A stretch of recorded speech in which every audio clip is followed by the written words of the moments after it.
குர்ஆன் சுன்னாவுடைய அறிவுரைகளை தலைப்புக்கு ஏற்ற மாதிரி சொல்லிட்டு சீக்கிரம் முடிச்சிடறேன் இன்ஷா அல்லாஹ். கொஞ்சம் அமைதியா இருந்தீங்கன்னா நான் பேசுறது உங்களுக்கு கேட்கும்.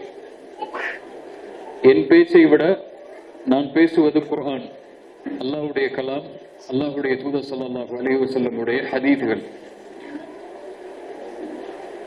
பிஸ்மில்லாஹிர் ரஹ்மானிர் ரஹீம். அல்ஹம்துலில்லாஹி ரப்பில் ஆலமீன்.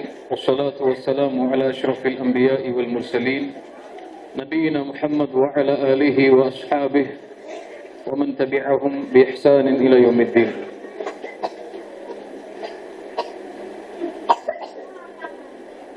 கண்ணியத்துக்குரிய சகோதர சகோதரிகளே, அல்லாஹ் ரப்புல் ஆலமீன்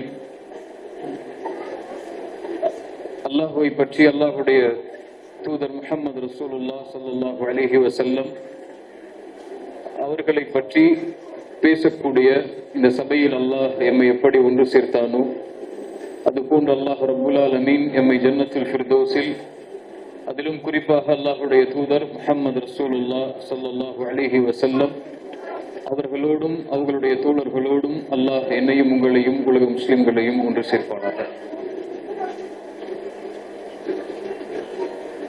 அல்லாஹ் ரப்புல் ஆலமீன் அவனுடைய புத்தகம் அல் குர்ஆனிலே சொல்லுகின்றான், அல் மாலு வல் பனூன ஜீனத்துல் ஹயாத்தித் துன்யா. குழந்தைகளும் செல்வமும் இந்த உலகத்தினுடைய அலங்காரங்களாக ஆக்கப்பட்டிருக்கிறது என்று. மனிதனுக்கு உள்ளத்திற்கு விருப்பமான காரியமாக அல்லாஹ் கொடுக்கின்ற அருட்கொடைகளிலேயே நெருக்கமானதாக அவனுக்கு இருக்கக்கூடிய உலகத்தில் அலங்கரிக்கப்பட்ட காரியங்களை அல்லாஹ் இந்த வசனத்திலே சொல்லுகின்றார். மனிதன் இந்த உலகத்திலே அல்லாஹுடைய அருட்கொடையில் அல்லாஹ் கொடுக்கின்றவற்றில் மேன்மையாக மனிதன் கருதுவது செல்வத்தை, அதற்கு பிறகு மனிதன் கருதுவது குழந்தைகளை என்று அல்லாஹ் ரப்புல் ஆலமீன் அவனுடைய புத்தகம் அல் குர்ஆனிலே சொல்லுகின்றார். அல்லாஹ் ரப்புல் ஆலமீன் சொல்லுகின்றான், ஸுய்யின லின்னாஸி ஹுப்பு ஷஹவாத்தி மினன் நிஸா வல் பனீன். ஆணுக்கு இந்த உலகத்திலே மனதிற்கு விருப்பமான காரியமாக ஆக்கப்படுகின்ற அம்சங்களை அல்லாஹ் ரப்புல் ஆலமீன் பட்டியலிடும் போது அல்லாஹ் ரப்புல் ஆலமீன் பெண்களை முதலாவதாக கூறிவிட்டு பெண்களுக்கு பிறகு அல்லாஹ் குழந்தைகளை அல்லாஹ் ரப்புல் ஆலமீன் சொல்லுகின்றார்.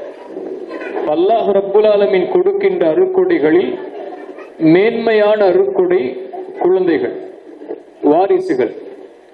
எந்த ஒன்றை அல்லாஹ் ரப்புல் ஆலமீன் அருட்கொடையாக இந்த உலகத்தில் அல்லாஹ் கொடுக்கின்றானோ அதை குறித்து அல்லாஹ் ரப்புல் ஆலமீன் பொறுப்புகளையும் கொடுப்பான்.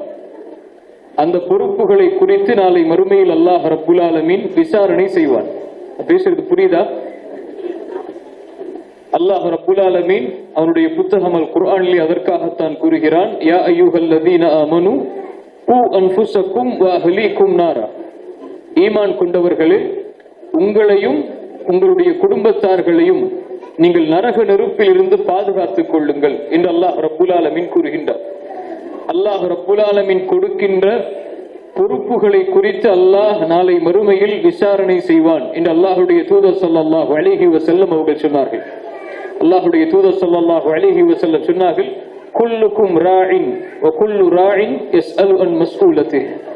ஒவ்வொருவரும் பொறுப்பாளிகள், ஒவ்வொருவரும் அவரவரின் பொறுப்புகளை குறித்து நாளை மறுமையில் விசாரிக்கப்படுவீர்கள் என்று அல்லாஹ்வுடைய தூதர் கூறிவிட்டு சொன்னார்கள், ஒரு ஆண் அவனுடைய குடும்பத்திற்கு பொறுப்பாளர், ஒரு பெண் தன்னுடைய கணவனுடைய வீட்டிற்கும் அவர்களுடைய அந்த கணவன் மூலமாக பிறந்த குழந்தைகளுக்கும் பொறுப்பாளி என்று அல்லாஹ்வுடைய தூதர் ஸல்லல்லாஹு அலைஹி வஸல்லம் சொல்லிவிட்டு சொன்னார்கள், மீண்டும் ஒவ்வொருவரும் பொறுப்பாளிகள், ஒவ்வொருவரும் அவருடைய பொறுப்புகளை குறித்து விசாரிக்கப்படுவீர்கள் என்று அல்லாஹ்வுடைய தூதர் ஸல்லல்லாஹு அலைஹி வஸல்லம் அவர்கள் சொன்னார்கள். அல்லாஹ் ரப்புல் ஆலமீன் குழந்தைகளை கொடுப்பது அருட்கொடை. ஆனால் இந்த அருட்கொடை அல்லாஹ்விடத்திலே நாளை மறுமையில் விசாரிக்கப்படும். அல்லாஹ்வுடைய தூதர் ஸல்லல்லாஹு அலைஹி வஸல்லம் அவர்கள் சொன்னார்கள், இமாம் முஸ்லிம் ரஹிமஹுல்லாஹ் பதிவு செய்கிறார்கள் இந்த ஹதீஸை. அல்லாஹ்வுடைய தூதர் சொன்னார்கள், எந்த ஒரு அடியானுக்கு அல்லாஹ் ரப்புல் ஆலமீன் ஒரு பொறுப்பை கொடுத்து அந்த பொறுப்பில் குறைவு ஏற்பட்ட நிலையில் அவன் மரணித்தால் அல்லாஹ் ரப்புல் ஆலமீன் அவன் மீது சொர்க்கத்தை தடை செய்கிறான் என்று அல்லாஹுடைய தூதர் ஸல்லல்லாஹு அலைஹி வஸல்லம் சொன்னார்கள். எந்த ஒரு அடியானுக்கு அல்லாஹ் ரப்புல் ஆலமீன் ஒரு பொறுப்பை கொடுத்து, ஒன்றை நியமிக்கக்கூடிய பொறுப்பை கொடுத்து, அந்த பொறுப்பில் குறைவுடைய நிலையில் அவன் மரணித்தால் நாளை மறுமையில் அல்லாஹ் ரப்புல் ஆலமீன் அவனுக்கு சொர்க்கத்தை தடை விதிக்கிறான் என்று அல்லாஹுடைய தூதர் ஸல்லல்லாஹு அலைஹி வஸல்லம் அவர்கள் சொன்னார்கள். கண்ணியத்துக்குரிய அன்பு சகோதர சகோதரிகளே, இந்த பொறுப்பை குறித்துதான் நபிமார்கள் பயந்தார்கள், ரசூல்மார்கள் பயந்தார்கள். நபி ஆதம் அலைஹிஸ்ஸலாம் தங்களுடைய பிள்ளைகளுடைய விஷயத்திலே பயந்தார்கள். நபி நூஹ் அலைஹிஸ்ஸலாம் தங்களுடைய பிள்ளைகளுடைய விஷயத்திலே பயந்தார்கள். நபி யாக்கூப் அலைஹிஸ்ஸலாம் தங்களுடைய பிள்ளைகளுடைய விஷயத்திலே பயந்தார்கள். நபி இப்ராஹிம் அலைஹிஸ்ஸலாம் தங்களுடைய பிள்ளைகளுடைய விஷயத்திலே பயந்தார்கள். பனி இஸ்ரவேலர்களுடைய சந்ததிகளில் அனுப்பப்பட்ட அத்துணை நபிமார்களும் தங்களுடைய சந்ததியில் பிறக்கின்றவர்களை பற்றி அல்லாஹ்விடத்திலே பயந்து பிரார்த்தனை செய்தார்கள். குர்ஆனில் எல்லா இடங்களிலும் நபிமார்கள் தங்களுடைய பிள்ளைகளுக்கு செய்த அறிவுரையை எடுத்து பாருங்கள். அவர்கள் பயந்தார்கள். நபி நூஹ் பயந்தார். அல்லாஹ்விடத்திலே அந்த வெள்ளப்பெருக்கு ஏற்படும் போது அல்லாஹ்விடத்திலே கூறினார், யா அல்லாஹ், என்னுடைய மகன் இந்த வெள்ளத்திலே மாட்டப் போகிறான், அவனை காப்பாற்று, நீ வாக்களித்து இருக்கிறாய் என்று. அல்லாஹ் ரப்புல் ஆலமீன் கூறினான், நபி நூஹே, அவர் உன்னுடைய மகன் அல்ல, உன்னுடைய மகனாக அவர் இருந்தாலும் அவருடைய குடும்பத்தார் அல்ல, ஈமான் கொண்டவர்கள் தான் உங்களுடைய குடும்பத்தார்கள் என்று. அல்லாஹ் ரப்புல் ஆலமீன் நபி இப்ராஹிம் அலைஹிஸ்ஸலாம் தங்களுடைய பிள்ளைகளுக்கு செய்த அறிவுரை அல்லாஹ் கூறுகிறான்.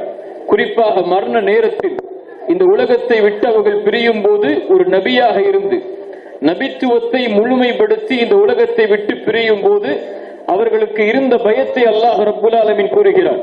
இப்ராஹிம் தன்னுடைய பிள்ளைகளுக்கு அறிவுரை செய்தார். நபி யாக்கூபும் அறிவுரை செய்தார்.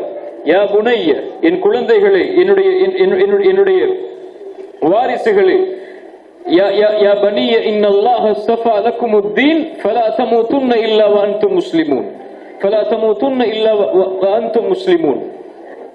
என்னுடைய பிள்ளைகளே, அல்லாஹ் ரப்புல் ஆலமீன் உங்களுக்கென்று ஒரு தீனை தேர்ந்தெடுத்திருக்கிறார். அல்லாஹ் ரப்புல் ஆலமீன் லா இலாஹ இல்லல்லாஹுவை என்னின் மூலமாக உங்களுக்கு அல்லாஹ் கொடுத்திருக்கிறார். ஒரு தந்தை தன்னுடைய பிள்ளைக்கு செய்யக்கூடிய வசியத், அறிவுரை அது.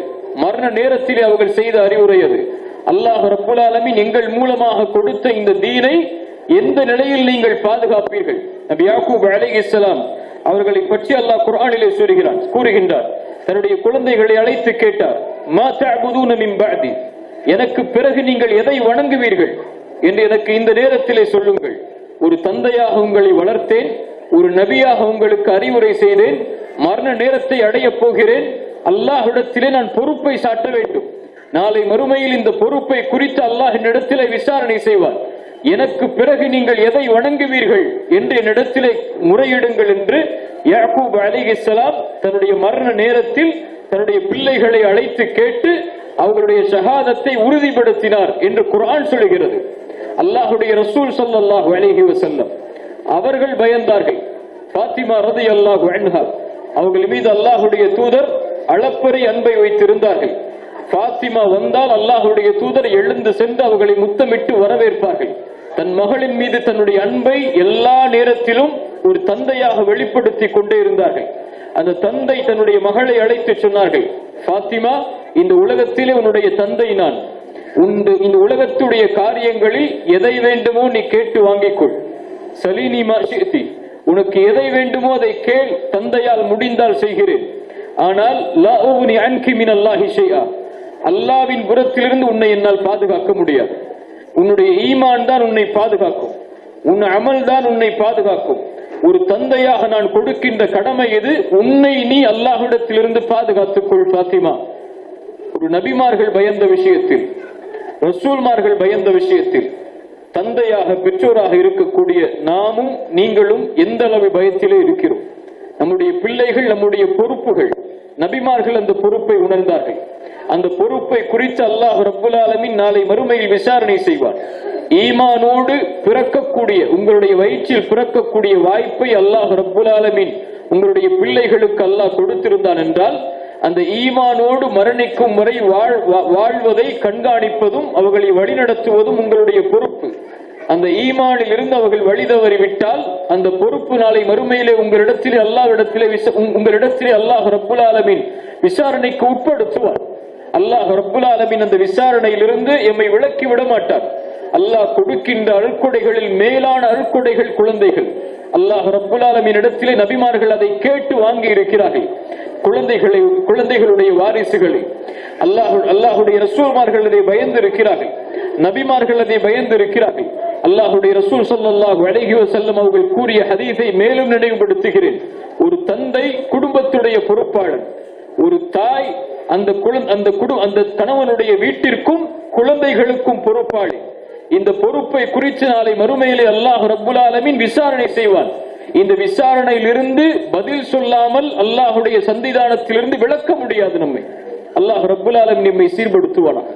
கண்ணியத்துக்குரிய நண்பு சகோதரிகளே, சகோதரர்களே, குழந்தை வளர்ப்பு என்றால் குழந்தை வளர்ப்பில் முதலாவது நம்மை நாம் முன்மாதிரியாக ஆக்குவதுதான். ஒரு குழந்தை யாரை பார்த்து வளரும்? யாரை பார்த்து வளரும்? தந்தையை பார்த்துதான் ஒரு குழந்தை வளரும். ஒரு தாயை பார்த்துதான் ஒரு குழந்தை வளரும். அந்த குழந்தையுடைய பேச்சு, அந்த குழந்தையுடைய நடை உடை பாவனை, அந்த குழந்தையுடைய குணங்கள், அந்த குழந்தையுடைய செயல்பாடுகள், இவை அனைத்தையும் உருவாக்குவது யார்? தாய் தந்தையுடைய செயல்பாடுகள் தான். ஒரு தாய், ஒரு தந்தை, ஒரு கணவன் மனைவி எந்த வார்த்தையை பகிர்ந்து கொள்கிறார்களோ அந்த குழந்தைக்கு முன்னால் அந்த வார்த்தையைத்தான் அந்த குழந்தை பயன்படுத்தும். அந்த மொழியைத்தான் அந்த குழந்தை பயன்படுத்தும். அந்த நடைமுறையைத்தான் அந்த குழந்தை பயன்படுத்தும். ஆனால் இன்றைய சமூகத்தில் குழந்தைகள் இஸ்லாமிய முறையில் வளர வேண்டும் என்று பெற்றோர்கள் ஆசைப்படுகிறார்கள். அதனால் இஸ்லாமிய கல்வி நிறுவனங்களில் குழந்தைகளை சேர்க்கிறார்கள். ஆனால் இஸ்லாமிய முறையில் அந்த கணவனும் மனைவியும் அந்த குடும்பத்தில் வாழ்கிறார்களா என்பதுதான் அங்கே கேள்வி. குழந்தை தொழ வேண்டும் என்று ஆசைப்படுகிறார்கள். குழந்தை குர்ஆனை ஓத வேண்டும் என்று ஆசைப்படுகிறார்கள். குழந்தை நல்லதை பார்த்து தன்னுடைய நேரத்தை முறைப்படுத்தி செயல்படுத்த வேண்டும் என்று ஆசைப்படுகிறார்கள். ஆனால் கணவனும் மனைவியும் தொழுவதில்லை. கணவனும் மனைவியும் குர்ஆனை ஓதுவதில்லை. கணவனும் மனைவியும் தன்னுடைய நேரத்தை முழுவதும் மொபைல் போன்களிலும் தொலைக்காட்சிகளிலும் சினிமாக்களையும் சீரியல்களை பார்ப்பதிலும் கழித்துக் கொண்டிருக்கிறார்கள். அந்த குழந்தை எப்படி இஸ்லாமிய முறையில் வளரும்? உங்களுடைய கட்டளைக்காக தொழலாம், உங்களுடைய கட்டளைக்காக குர்ஆனை ஓதலாம், உங்களுடைய கட்டளைகளுக்காக குணங்களை சீர்படுத்துவது போல் வேடமிடலாம். ஆனால் உள்ளத்தில் அந்த மாற்றம் வராது. ஒரு தந்தையை தொழுகையாளியாக பார்க்கக்கூடிய குழந்தைதான் தொழுகையாளியாக வளரும். ஒரு தந்தையை குர்ஆன் ஓதுபவராக பார்க்கக்கூடிய குழந்தைதான் குர்ஆனை ஓதக்கூடிய குழந்தையாக மாறும். ஒரு தந்தையை நல்ல வார்த்தைகளை பேசக்கூடிய தந்தையாக பார்க்கக்கூடிய குழந்தைதான் நல்ல குணத்தோடு நல்ல வார்த்தைகளை பேசி வளரும். ஒரு தந்தை தன்னுடைய பெற்றோர்களுக்கு பணிவிடை செய்யக்கூடிய பிள்ளையாக பார்க்கக்கூடிய பிள்ளைதான் தன்னுடைய தந்தைக்கு பணிவிடை செய்வதற்கு தயாராகும். இந்த முரண்பாடு நம்முடைய சமூகத்தில் பெரும்பான்மையாக இருக்கிறது. பிள்ளைகள் நல்ல முறையில் வளர வேண்டும் என்று ஆசைப்படக்கூடிய பெற்றோர்களில் பலரும் தங்களை நல்லவர்களாக மாற்ற வேண்டும் என்று முயற்சி செய்வதே கிடையாது. தங்களை நல்ல குணத்திலே வளர்க்க வேண்டும் என்று முயற்சி செய்வதே கிடையாது. தொழுகையாளியாக அல்லாஹுடைய மார்க்கத்தில் இணைக்கக்கூடியவர்களாக தங்களை அவர்கள் ஆக்காத வரை ஒருபோதும் பிள்ளைகளை அல்லாஹுடைய தீனில் இணைக்க முடியாது. ஒரு தந்தை தாய் தான் பிள்ளைகளுக்கு முன் உதாரணம். அவர்களை கொண்டுதான் அவனுடைய வாழ்வு முழுவதும் சீராக நேராக அமையக்கூடிய வாய்ப்பை அல்லாஹ் ரப்புல் ஆலமீன் தருவார். நபி சுலைமான் அலைஹிஸ்ஸலாம் அவர்கள் எறும்பு படையை கடந்து செல்லும் போது அந்த எறும்புடைய பேச்சை கேட்டு சிரிக்கிறார்கள், புன்சிரிப்பை செய்கிறார்கள். அப்போது அல்லாஹ்விடத்தில் துஆ செய்தார்கள், ரப்பி அவ்ஸிஅனி அன் அஷ்குர நிஅமதக அல்லதி அன்அம்த அலைய வ அலா வாலிதைய. யா அல்லாஹ், எனக்கும் என்னுடைய தந்தைக்கும் நீ செய்த அருட்கொடைக்கு நன்றி செலுத்துவதற்கு எனக்கு நீ உதவி செய் என்று நபி சுலைமான் அலைஹிஸ்ஸலாம் கேட்டார்கள். ஒரு தந்தை அல்லாஹ்விற்கு நன்றி செலுத்தக்கூடிய நிலையில் பார்த்ததால் அந்த பிள்ளை தனக்கும் தந்தைக்கும் யா அல்லாஹ் உதவி செய், உனக்கு நன்றி செலுத்துவதற்கு, எனக்கு நீ செய்த அருளுக்காக, என் தந்தைக்கு நீ செய்த அருளுக்காக உதவி செய்ய அல்லாஹ் உனக்கு நன்றி செலுத்துவதற்கு என்று ஒரு நபி துஆ செய்கிறார்கள். ஏன்? தந்தையை பார்த்தார்கள். அந்த நபி தந்தை அல்லாஹ்விடத்திலே இருக்கக்கூடிய நெருக்கத்தை பார்த்தார்கள். தந்தை அல்லாஹ்விற்கு செய்த நன்றியை பார்த்தார்கள். தந்தை அல்லாஹ்விற்காக உழைத்த உழைப்பை பார்த்தார்கள். அதனால் தான் துஆ செய்யும் போது தன் தந்தைக்கு செய்த அருளை நபி சுலைமான் அலைஹிஸ்ஸலாம் நினைவு கூர்ந்தார்கள். கண்ணியத்துக்குரிய அன்பு சகோதரிகளே, முதலாவது விஷயம், பிள்ளைகளுடைய வளர்ப்பில் பெற்றோர்கள் தங்களை சீர்படுத்திக் கொள்ளாத வரை பிள்ளைகளை சீர்படுத்த முடியாது. பெற்றோர்கள் தங்களுடைய வாழ்வில் இருக்கக்கூடிய விஷயங்களை மாற்றிக்கொள்ளாத வரை பிள்ளைகளை சீர்படுத்த முடியாது. நீங்கள் உங்கள் பிள்ளைகள் தொழுகையாளிகளாக மாற வேண்டும் என்றால் நீங்கள் தொழாத வரை நடக்காது. உங்களுடைய பிள்ளை ஃபஜ்ரை தொழ வேண்டும் என்றால் வயதை அடைந்தும் 10 வயதை கடந்தும் ரசூலுல்லாஹி ஸல்லல்லாஹு அலைஹி வஸல்லம் சொன்னார்கள், உங்களுடைய பிள்ளைகள் 7 வயதை அடைந்தால் என்ன சொன்னார்கள்? தொழுகைக்கு பழக்குங்கள். 10 வயதை அடைந்தால் அவர்களை தொழுகைக்கு கட்டளையிடுங்கள், அல்லது அதற்கான கண்டிப்பை நீங்கள் செய்யுங்கள், அவர்கள் தொழவில்லை என்றால். 10 வயதை அடைந்த ஒரு குழந்தை தொழாமல் வீட்டில் உறங்குகிறான் என்றால் அந்த குழந்தை உறங்குவதற்கு காரணம் யார்? பெற்றோர்கள் தான். தந்தை ஃபஜ்ரை தொழக்கூடியவராக இருந்தால் அந்த குழந்தை 10 வயதை கடந்ததற்கு பிறகு ஃபஜ்ருடைய நேரத்தில் பள்ளியில் இருக்கும். தந்தையே உறங்கிக் கொண்டிருந்தால் அந்த குழந்தை எப்படி தொழும்? அந்த பொறுப்பை அல்லாஹ் ரப்புல் ஆலமீன் யாரிடத்திலே கொடுத்திருக்கிறார்? இன்று குழந்தைகள் 10 வயதை கடந்தும் தொழாமல் தங்களுடைய வாழ்வில் கழித்துக் கொண்டிருக்கிறது என்றால் அதனுடைய பொறுப்பை அல்லாஹ் நாளை மறுமையில் விசாரணை செய்வான் பெற்றோர்களிடத்தில். குர்ஆனை ஓதுவது, பிள்ளைகள் இன்று குர்ஆனை மனனம் செய்கிறார்கள், குர்ஆனோடு தங்களுடைய நேரங்களை செலவழிக்கிறார்கள். பள்ளிக்கூடங்களுக்கு சென்றால் குர்ஆனை மனனம் செய்கிறார்கள். எல்லா வசதிகளும் அவர்களுக்கு ஏற்படுத்தப்பட்டு குர்ஆனோடு தங்களுடைய வாழ்வை இணைத்துக் கொள்வதற்கு தயாராகிறார்கள். ஆனால் வீட்டில் வந்து பார்த்தால் தந்தை ரமதானில் மட்டும்தான் குர்ஆனை ஓதுவார், தாய் ரமதானில் மட்டும்தான் குர்ஆனை ஓதுவாள். ஆனால் வீட்டிற்கு வந்தால் 6 மணிக்கு மேல் குர்ஆனை ஓது என்று பிள்ளையை வற்புறுத்துவார்கள். ஆனால் குர்ஆனை ஒருபோதும் அவர்கள் திறந்து படித்து இருக்க மாட்டார்கள். இந்த வாழ்வியல் அடிப்படையில் இருக்கக்கூடிய குடும்பம் குர்ஆனோடு இணையாது. அந்த குழந்தை ஏதோ கண்டிப்பிற்காக குர்ஆனை ஓதலாம், மனனம் செய்யலாம். ஆனால் வயது ஆக ஆக இவர்கள் எப்படி குர்ஆனை விட்டு பிரிந்திருக்கிறார்களோ அது போன்ற அந்த பிள்ளையும் இயற்கையாக பிரிந்துவிடும். அதனுடைய முக்கியத்துவத்தை தன்னுடைய பெற்றோர்களுடைய வாழ்வில் அவர்கள் பார்க்காத காரணத்தால். அடுத்து, பிள்ளைகள் பெற்றோர்களிடத்திலே நல்ல முறையில் நடந்து கொள்ள வேண்டும், அவர்களுக்கு நேரம் கொடுக்க வேண்டும் என்று இன்றைய தலைமுறையில் இருக்கக்கூடிய பெற்றோர்கள் விரும்புகிறார்கள், பிள்ளைகள் விரும்புகிறார்கள். ஆனால் அவர்களுடைய தந்தை தாயுடைய வாழ்வை பார்த்தால் அதற்கு மாற்றம். இவர்கள் தங்களுடைய பிள்ளைகள் தங்களுக்கு கட்டுப்பட வேண்டும், தங்களுடைய சொல்லை கேட்க வேண்டும், தனக்கு அடிபணிய வேண்டும், தன்னை கண்காணித்துக் கொள்ள வேண்டும், வயது ஆக ஆக தனக்கு பணிவிடை செய்யக்கூடியவனாக, தன்னோடு நெருக்கத்திற்குரியவனாக தன்னுடைய பிள்ளை இருக்க வேண்டும் என்று ஆசைப்படுகிறார்கள். ஆனால் அவர்கள் அவர்களுடைய பெற்றோர்களோடு அந்த முறையில் நடந்து கொள்கிறார்களா என்றால் கிடையாது. பெற்றோர்களை பகைத்து வாழக்கூடிய பல பெற்றோர்கள், தந்தை தாயை விட்டு தூரமாகி வெறுப்போடு வாழக்கூடிய பல பெற்றோர்கள் தங்களுடைய பிள்ளைகள் தங்களோடு நேசத்தோடு இருக்க வேண்டும் என்று ஆசைப்படுகிறார்கள். அல்லாஹ் ரப்புல் ஆலமீன் அப்படி அமைத்து தரமாட்டார். நீங்கள் எப்படி உங்களுடைய பெற்றோர்களோடு நடக்கிறீர்களோ அப்படித்தான் உங்களுடைய பிள்ளைகள் உங்களோடு நடந்து கொள்வார்கள். வயதான காலத்தில் உங்களுடைய பெற்றோர்களுக்காக நீங்கள் பிரார்த்தனை செய்து நீங்கள் அவர்களுக்காக பணிவிடை செய்தால் உங்களுடைய பிள்ளைகள் நீங்கள் வயதானதற்கு பிறகு உங்களுக்கு பிரார்த்தனை செய்யும், உங்களுக்கு பணிவிடை செய்யும். நீங்கள் உங்கள் பெற்றோர்களோடு கண்ணியமான முறையில் நடந்து கொண்டால், கண்ணியமான வார்த்தைகளை கொண்டு பகிர்ந்து கொண்டால், உங்களுடைய பிள்ளைகள் உங்களிடத்திலே கண்ணியமான வார்த்தைகளை கொண்டு பகிரும், உங்களை கண்ணியமான முறையில் கவனித்துக் கொள்ளும். இந்த 2 வேடம் உங்களுடைய வாழ்வில் இருந்தால், உங்களுடைய பெற்றோர்களோடு நீங்கள் நடந்து கொள்ளக்கூடிய முறை வேறு, உங்களுடைய பிள்ளைகளிடமிருந்து நீங்கள் எதிர்பார்க்கக்கூடிய முறை வேறென்றால் அல்லாஹ் ரப்புல் ஆலமீன் அந்த முறையை நேர்படுத்த மாட்டான். கண்ணியத்துக்குரியவர்களே, இதுவெல்லாம் குழந்தை வளர்ப்பில்லாம் கவனித்துக் கொள்ள வேண்டிய மிக முக்கியமான காரியம். கடைசியாக மிக முக்கியமான விஷயம், குழந்தைகளுடைய வளர்ப்புடைய விஷயத்தில் நேரம் கொடுத்தல், அவர்களிடத்திலே பேசுதல். அவர்களிடத்திலே கனிவோடு நடந்து கொள்ளுதல், அவர்களிடத்தில் அன்பை வெளிப்படுத்துதல். ஒரு ஆணுக்கும் ஒரு பெண்ணுக்கும் குழந்தை வளர்ப்பில் மிக முக்கியமானது தனக்கு இருக்கக்கூடிய ஆண் குழந்தையோடு பெண் குழந்தையோடு நேரத்தை ஒதுக்கி அவர்களுடைய வாழ்வியலோடு பகிர்ந்து கொள்ளுதல். இன்று இருக்கக்கூடிய உலக விஷயத்தில் ஒரு ஆணும் வேலைக்கு செல்கிறார்கள், ஒரு பெண்ணும் வேலைக்கு செல்கிறார்கள். குழந்தைகளை வளர்க்கக்கூடிய விஷயத்தில் அவர்களை வளர்ப்பதெல்லாம் வீட்டின் வேலையால் அல்லது பிளே ஸ்கூல்களில் இருக்கக்கூடிய பெண்கள் அல்லது ஆண்கள், இவர்கள் தான் அவர்களுடைய குழந்தைகளை வளர்க்கிறார்கள். 6 மணிக்கு மேல் தொழில் முடிந்து வீட்டிற்கு வந்தால் அந்த குழந்தை படிக்கிறான், உறங்குகிறான், சாப்பிடுகிறான்.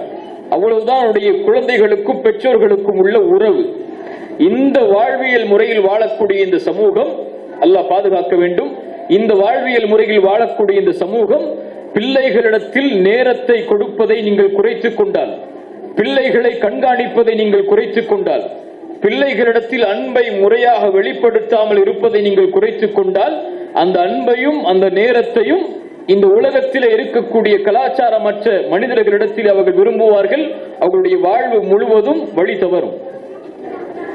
அதனால் இந்தந்த விஷயங்களை எல்லாம் குழந்தைகளுடைய வளர்ப்பில் நாம் கவனத்தில் கொள்ள வேண்டும். இந்த குழந்தையுடைய ஈமானுடைய விஷயம் மிக முக்கியமானது. அல்லாஹ் ரப்புல் ஆலமீன் நம்முடைய ஈமானை குறித்து மறுமையிலே விசாரிப்பது போல் நம்முடைய பிள்ளைகளுடைய ஈமானை குறித்தும் அல்லாஹ் விசாரணை செய்வான். அவர்கள் வழி தவறினால் அந்த பொறுப்பு நம்மிடத்தில் ஒப்படைக்கப்பட்டிருந்தது, அந்த பொறுப்பில் நாம் எப்படி நடந்து கொண்டோம் என்பதை அல்லாஹ் ரப்புல் ஆலமீன் விசாரணை செய்வான். அவர்களுடைய தொழுகையுடைய விஷயத்தில், அவர்களுடைய குர்ஆனுடைய விஷயத்தில், அவர்களுக்கு கொடுக்கப்பட்ட கல்வியுடைய விஷயத்தில், அவர்கள் சம்பாதிக்கின்ற செல்வத்துடைய முறையுடைய விஷயத்தில், அவருடைய வாழ்வுடைய குணத்துடைய விஷயத்தில், இவை அனைத்துடைய பட்டறையையும் அல்லாஹ் ரப்புல் ஆலமீன் அல்லாஹுடைய மார்க்கம் வைத்திருப்பது ஒரு முஸ்லிம் குடும்பத்துடைய வீட்டின் தலைமையில் தான். அந்த பெற்றோர்கள் எந்த முறையில் இதில் நடந்து கொள்கிறார்களோ, எந்த முறையில் தங்களுடைய பிள்ளைகளை பயிற்றுவிக்கிறார்களோ, அந்த முறையில் அல்லாஹ் ரப்புல் ஆலமீன் நாளை மறுமையிலே அவர்களை விசாரணை செய்வான். ஒவ்வொருவரும் பொறுப்பாளிகள், ஒவ்வொருவரும் அவருடைய பொறுப்பை குறித்து விசாரிக்கப்படுவீர்கள். அல்லாஹ்வுடைய தூதர் ஸல்லல்லாஹு அலைஹி வஸல்லம் அவர்கள் கூறிய இந்த ஹதீஸை எனக்கும் உங்களுக்கும் அறிவுரையாக ஆக்கிக் கொண்டு அல்லாஹ் ரப்புல் ஆலமீன் இந்த சபையில் பேசப்பட்ட விஷயங்களை வாழ்வில் செயல்படுத்துவதற்கு எனக்கும் உங்களுக்கும் அல்லாஹ் அருள் செய்ய வேண்டும். ஜஸாக்குமுல்லாஹு கைரன். பாரக்கல்லாஹு ஃபீக்கும். அகூலு கௌலி ஹாதா அஸ்தக்ஃபிருல்லாஹ் லீ